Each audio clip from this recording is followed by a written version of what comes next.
যুক্তরাষ্ট্রের কাঁচামালে তৈরি পণ্য আবার সেই দেশে রপ্তানিতে সদ্য আরোপ করা রেসিপ্রোকাল ট্যারিফ হার কমবে এমন ঘোষণায় খুশি বাংলাদেশের গার্মেন্টস মালিকরা। সুবিধা নিতে এরই মধ্যে পোশাক তৈরি, নীতিমালা প্রস্তুত সহ বেশ কিছু উদ্যোগ নিয়েছেন। টেক্সটাইল মিল মালিকরাও বলছেন এজন্য যুক্তরাষ্ট্র থেকে তুলার আমদানি বেড়েছে। অবশ্য একজন অর্থনীতিবিদ মনে করেন আমদানি খরচ ও সময় বাঁচাতে আরও কিছু উপায় খুঁজতে হবে। জাহিদুল ইসলামের প্রতিবেদন।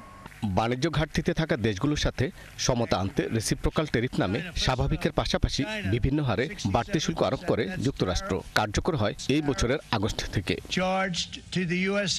US office of trade representative বা ইউএসটিআর ঘোষণা দিয়েছে রপ্তানি পণ্য তৈরিতে যুক্তরাষ্ট্রের কাঁচামাল ব্যবহার অনুপাতে দেওয়া হবে শুল্ক ছাড়। ঘোষণাটি এখনও কার্যকর না হলেও যুক্তরাষ্ট্রের তুলার চাহিদা বাড়ছে। অনেক বায়ার যারা ইউএসএতে ইম্পোর্ট করে তারা আসলে ইউএসএ তুলার দ্বারা তৈরি সুতার কাপড়ের দিকে বেশি ঝুঁকছে।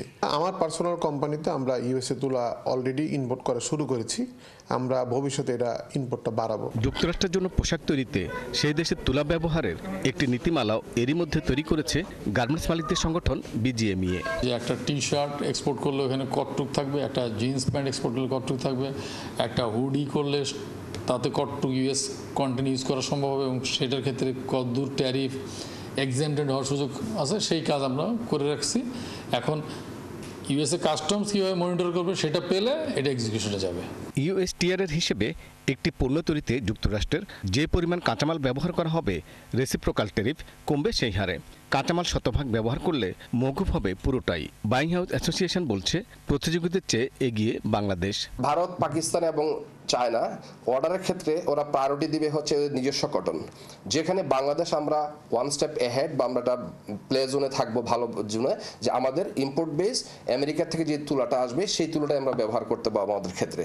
তো সেইখানে আমাদের একটা প্লাস পয়েন্ট অবশ্যই আছে বলে মনে করি। বাংলাদেশের মোট চাহিদার 7% তুলা আমদানি হয় যুক্তরাষ্ট্র থেকে।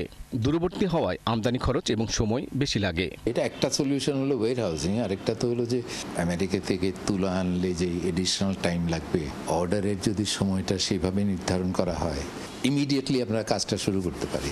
রেসিপ্রোকাল ট্যারিফ বা বাণিজ্য ঘাটতির সমতা আনার এই শুল্ক হার ভিয়েতনাম এবং বাংলাদেশের জন্য 20%, চীনের জন্য 30% এবং ভারতের জন্য 50%। জাহিদুল ইসলাম, 71, ঢাকা।